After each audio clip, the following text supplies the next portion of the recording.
Okay, so hopefully this thing is working. Hey everybody, Bill Horton here. I'm going to open this up and hopefully you're seeing my screen as you should be. Um, I know you've all been dying to know what the Greenspace Committee's been up to, and so what I want to do is those of you who have been in the Valley have seen a good bit of this, but many of you haven't been here during the winter season. So consider this kind of an update of January through March. It's been incredibly beautiful up here, and there's been a ton of work getting done. So, just as a reminder, the Green Space Committee was formed based on the Equinox study and how we can do a better job taking care of all of our green spaces, both through the valley as well as up on the edges of the canyon. What our committee is doing is fooling around with the care of the trails, our forest, the edges of the creeks and rivers, called the riparian zone, and then of course Canyons End, where a lot of things converge together. Just as a reminder, we do not monkey around with the ponds and lakes. The Garden Club is doing all the wildflower stuff, and we don't do anything with the roadsides really. So just to understand that, and there's a link for those of you who may have seen the video I did last fall, kind of introducing this committee in some detail in the Equinox study. If you're interested and you haven't seen it, Andrew and Tim are going to provide that link so you can understand kind of the background of all this. But I'm going to move ahead and just remind you that, the group that's involved, these are the main members that deal sort of with the east side of the canyon, the central canyon, and the west side. And then Willem is our board kind of liaison, and Andrew is our primary staff liaison. But all of you at Lonesome Valley should be a part of this to the extent you want to be. So this is a team effort, Anyway, so Q1, what's been going on? And the answer is a lot. There's been multiple repairs of a lot of bridges that have decayed over the years. We're installing some new platforms and decks. I'll introduce you to a lot of trail repair and rerouting that's been done and the rationale behind that. There's been some real activity around our creeks, particularly Logan Creek, and some riparian damage that we're trying to repair and deal with. The hemlock treatment program is underway, and we're expanding, some activities just to educate ourselves and our membership about what's going on in our green spaces, what they mean to us, and how we can take care of them for our kids and our grandkids.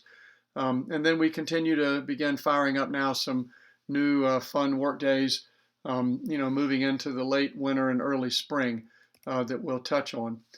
So to begin with the bridges, as some of you know all too well, many of our bridges are old. They're showing a lot of wear and as well as damage from overflowing of the creeks in certain areas. So we've been involved with extensive discussions as a committee about what's the right design? How do we balance durability and cost versus how things look? And we're interested as well in the safety of all this. There's times where people are hiking in the rain or just after rain. Sometimes there's ice on these structures. So there's been a lot of thought put into this. And the output is that for the flooring of these new bridges that we're going to put in, the decision was that we're going to use a staining process so that the wood will look old and weathered. It won't be, brilliant light color like this. It'll look more like this old weathered look, but it'll be treated solid stained lumber. And then we had a lot of discussions about railing and when do you need them? How many do you need?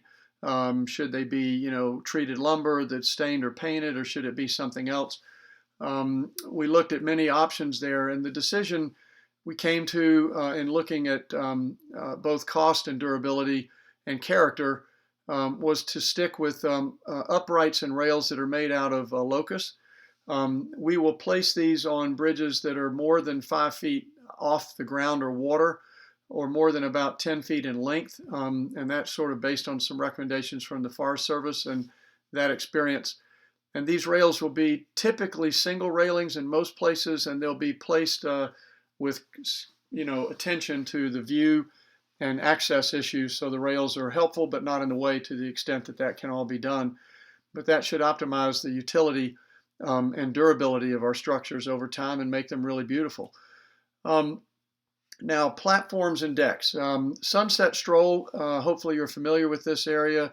is getting a new overlook deck right now. As you know, there was nowhere to sort of go once you got there.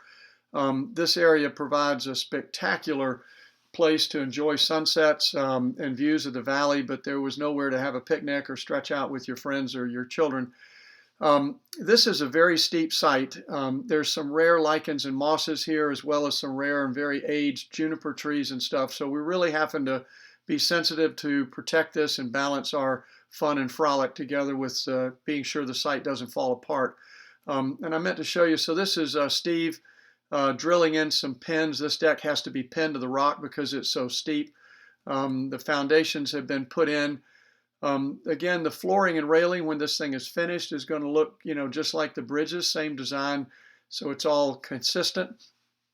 From up here, you have fantastic views of Chimney Top, Rock Mountain. You can see Whitesides and Devil Courthouse over there in the background. The siding has been done to really optimize the view as well as the safety for people using it on this steep area. And also, obviously protection of the plants, but also being mindful this is extremely thin soil layer up here.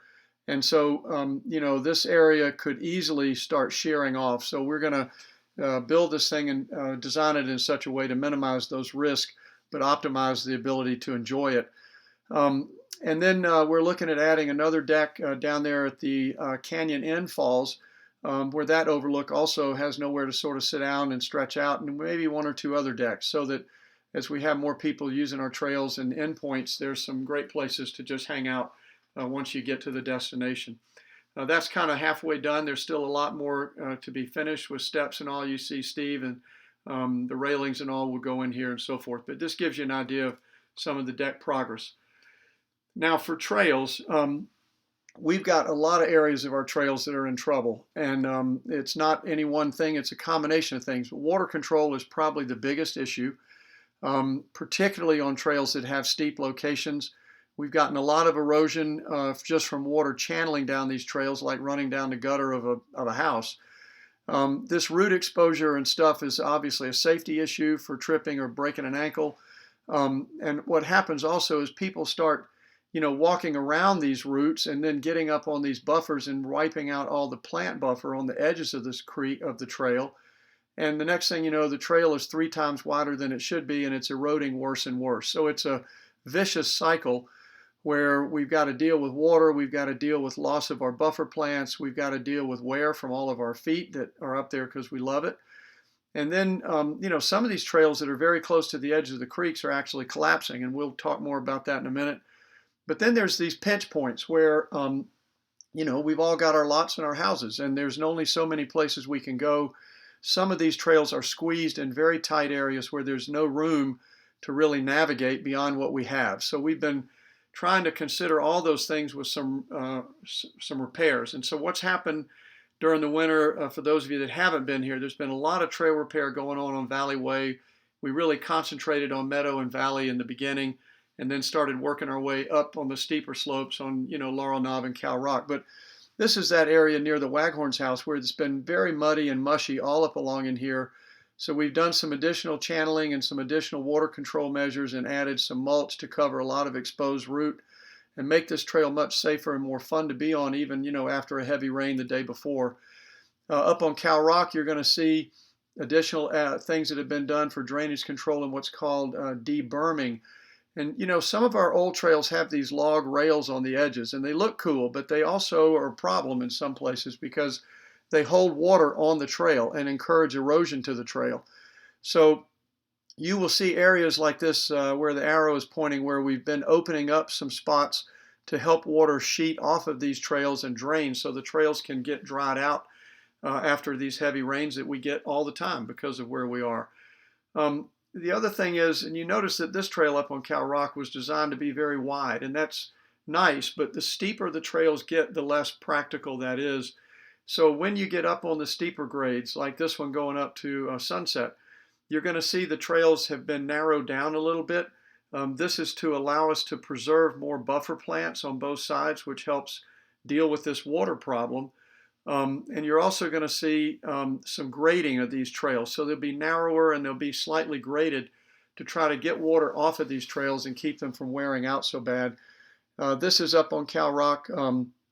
where we've added a bunch of large stone steps that have been safely seated, so you've got solid ways to go up and down this fairly steep section. We got a little more work to finish down here. But these in the past, you know, when there was nothing stable, people were just slipping and sliding down here, and that was doubling the erosion problems and stuff like that. And you're beginning to see these repairs really helping with the trail, you know, lifespan. The other thing I want to introduce you to is this concept of rerouting. And what this means is that where the trail is in a bad place, it's too close to the edge of a creek and the creek is collapsing, or it's badly designed in a steep area, just for a small portion. It might be only 20 yards or 30 yards, but we're rerouting some little zones of trails that are really in bad trouble, or to keep them from getting into bad trouble, and to protect not only our creeks, but some of the critical trail buffers. So this one on the left is a small section on Valley Way, kind of up near Roanne's house and up near Chad in that area. But basically, the trail used to go over here, right on the creek side on the left, outside of the picture, and the bank is collapsing in. So we came in an area that's still obviously in our green space, carefully being mindful of property boundaries and all that, but have rerouted this on slightly higher ground, and then it comes back down and connects back into the old trail. So it's just a small detour, if you will, around a bad old zone. And there, you'll see some new mulch that's been put in here.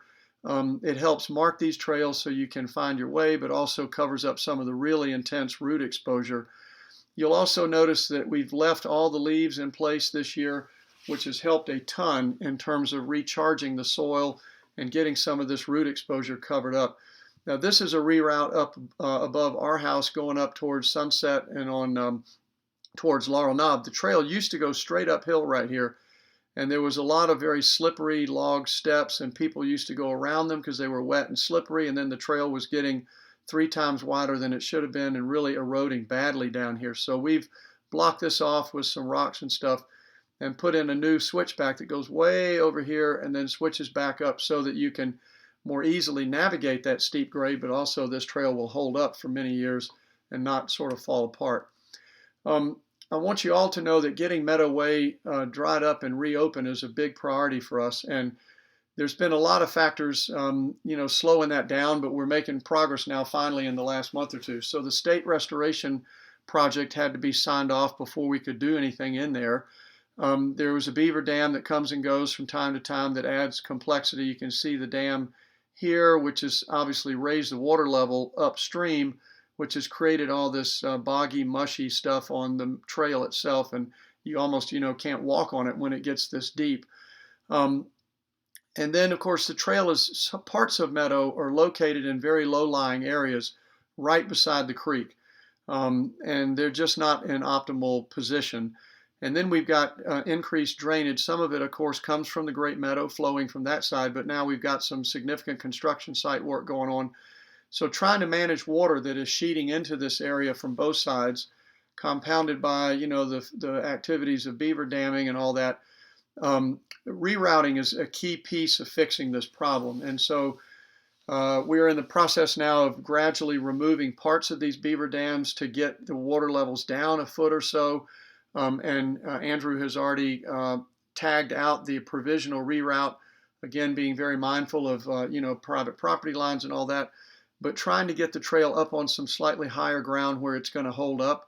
And he's had that you know, reviewed by the group that is now signing off on our work. So as soon as we get the green light to do that, that reroute is going to be installed, and will be a beautiful area to go through some incredible bogs and, you know, wildflower places and salamanders and frogs and all sorts of cool stuff in there. Now, the creeks and the riparian areas have taken a real beating in some spots, and this is one, you know, part of Logan Creek here. You can see this, you know, bank erosion here, and you'll notice that the trail was sort of like here, and people would go around this tree, but this is Valley Way trail going up and down right here. And so there's a lot of loss of the plant life. You can see up here at there's some laurel and stuff that survived up there, but all this is just barren, completely raw. We're losing everything. So, what's happening here. The bank is collapsing partly due to incision and undercutting of the water. If you were to reach up under here, you would find that the undercutting is kind of back into this area. So this is just like a flap hanging over here with leftover root and soil.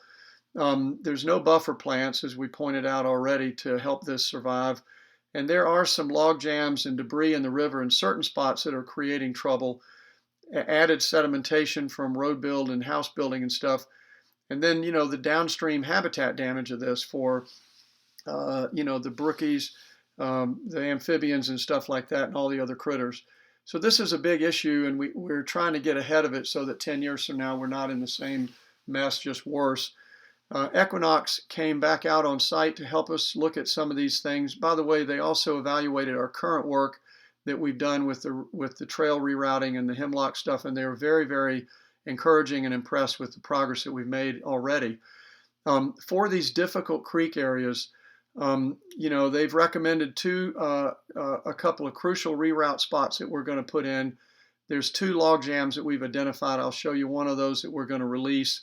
We're going to do some things that are called log and root tows, which basically is rebuilding this bank by putting in some large logs or stones together with some soil and then replanting this area to restore some of these bank and buffer areas that are so badly undercut. This is a different one than the one I showed you a minute ago. We've got several of these that have come along. This is, just a portion of the group, but you see these are the Equinox experts, some design architect people, riparian and river expert, Tim with the staff. Steve is up here, Nick, Andrew was with us. It was a real group effort. Dick Ott and some of the committee members were there, all talking together about what the members want and what the staff is trying to deal with. This is the log jam that we're going to be fully releasing. I want to point out to you over here, there's a fallen tree, but if you look up under here, there's plenty of room for the water to get under there. So occasionally, trees and small bits of buffer in the creek is a good thing. It slows aggressive flow on heavy rains. It filters out a lot of sediment and stuff. So some brush and trees in the river is positive. But this one is too much, where the whole thing had collapsed down and was blocking the flow. And that backed up the river and created this massive sediment deposit here that started pushing the river over and chewing out the bank. So this one, we're not going to release this up here because this is fine. What we're going to be doing is working down here on the left side where the stream is effectively occluded and blocked altogether. So hopefully you understand the logic behind that and what's going on.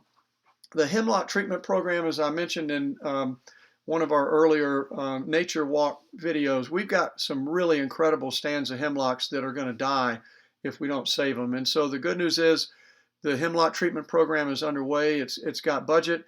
The Lonesome Valley staff, we're going to do this treatment. Our staff is going to do it. We've got pesticide certified staff members now, and that was really good for our garden committee as well as for Canyon Kitchen to have additional pesticide certification knowledge in our staff, which is awesome. We've already acquired the equipment that's needed to apply the stuff, and now what they're doing is waiting for the right conditions. It's a little bit early, but probably in the next few weeks they're going to be starting that treatment process as the hemlocks are beginning to uptake for the spring, and we're going to try to save those for our green spaces. Then on the education front, there's been a lot going on to just help all of us learn more and kind of be more aware of our green spaces and taking care of it. So I'll be doing these videos about every quarter just so you're aware of what the committee is up to and what's been accomplished and what's getting ready to get done, so you're in the loop. I've been doing these walks in Lonesome Valley. We call them kind of like walking with a naturalist, where I just go out in the woods and gather a bunch of interesting things and just talk about stuff depending on the season. I did one in midsummer, late summer, and the fall. I'll do another one pretty soon, and then we'll do a few during the next season. So it's a great time to talk about, animals and Turk's cap lilies and mosses and leopard moss and different parts of our ecosystem. You may have noticed in the Nature Nook that Andrew's been posting some other really interesting links to things that may be of interest to you. But the most recent thing the committee has done is this one-pager that we've put together for both new members when we have somebody that's just coming into the community, And this same little one-pager would be again shared through the ARC. The ARC is going to finish kind of reviewing and tweaking this for their purposes. But the idea is that this thing is just a quick overview of what our green spaces are about and how an individual member, how they manage their lot and their buffers can, sorry about that background noise, can play a good part in all this. And if they're starting a building site, can be aware of some of the green space issues that they can really have a positive effect on. And then the last thing is our volunteer work days. Again, I want to underscore these are volunteer. There's no peer pressure here, but they're just tons of fun. And it's a great way to meet members in the Valley and just to get out and goof around and get to know the place better. Just this last weekend, there's a group working, starting to outline a new loop trail through the meadow and outline the upcoming wildflower meadow area in conjunction with the garden committee crowd and everyone else in the Valley. There's going to be work days on replanting a lot of the creek buffers, and then still some invasive plant removal that we need to do over the next many months. There's some more trailblazing that we'll get to, as well as buffer around the trails, both for buffer care and planting and some debris removal. So lots of different types of things going on through the spring, summer, and fall. And this is a wildflower meadow over in North Carolina Arboretum that Equinox helped with, and Equinox has been working with us and thinking through this process with the garden committee and the staff and others in Lonesome Valley, thinking about it from the perspective of events, etc. But this is what it would look like in the deep of winter. It's a beautiful path, and so this loop would be a part of the Meadowway Trail loop that you can enjoy. And then in the spring and summer and fall, this becomes just a riot of color and incredibly beautiful plants. It takes 3 or 4 years to get it really established, but if we start now, we're going to have something just incredible in the very near future. And then I just want to be sure all of you are aware of the fantastic team that we've got doing the real hard work on the ground. Steve Brown is kind of the guy that is driving the team in terms of the day-to-day work on the trails along the rivers and building platforms and bridges and all that. Andrew is behind him here. This is up on the Sunset site when they were beginning to site in what's going on up there. This is Sheila's husband, Sam. Most of you know him, but Sam works like crazy. Here he is with 2 or 3 handfuls of tools going down to do some grading and stuff on one of the trails.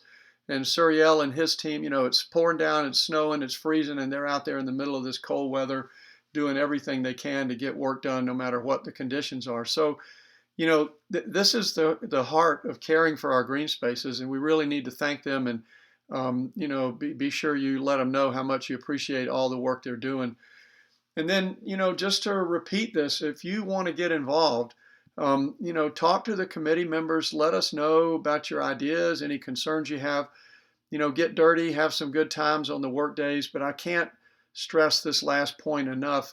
It is really important that you begin to think about managing the green spaces, our corporate green spaces and community green spaces, what you can do as a lot owner and the buffers that you control along the community spaces, the streams, the trails, and all that.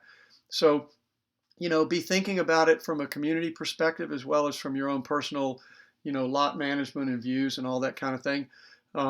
It's a lot of fun. We're really lucky to have this precious canyon and this incredibly unique natural resource, and we're just doing our very best to take care of it. So I hope you've had a great winter, and look forward to seeing everybody around the canyon, during the spring as things start popping out, and during the summer when we get the pool open and all that other good stuff. So take care. Hope everybody's doing great. Bye-bye.